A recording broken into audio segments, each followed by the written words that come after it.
Back on the Cadillac, just gonna wrap this up basically. I know parts 2 ended kind of suddenly, not completely sure where I left off, but we're just gonna finish this up here because I want to put the dash back together, fix that light, just get it back together. So what exactly is left, huh? So here's what we need.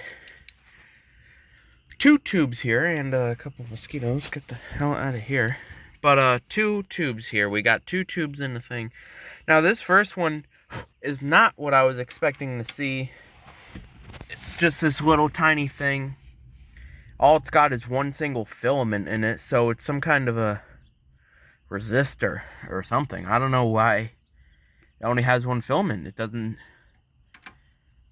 I don't know.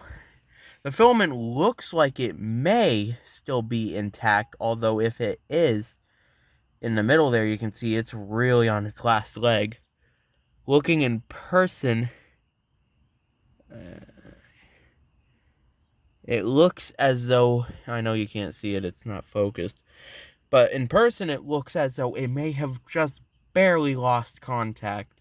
So this could be the whole problem. Not sure what it does though.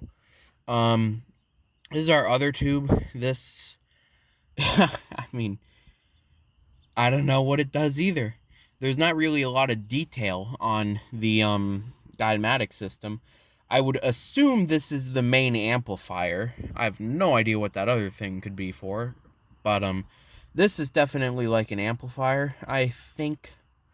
So this tube could be bad, but overall, now I know how to get to it, and so do you, for the most part.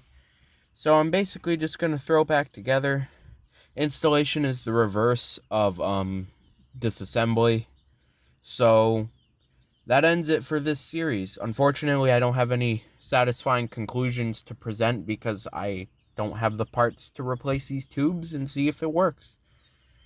If for some reason it just randomly starts working, well, I'll film an update video and show you what the Matic system does. But otherwise, that's it for now. Thank you for watching. Do all that YouTube stuff, like and subscribe or whatever, if you liked the video, that is. And, yeah, I'll see you around.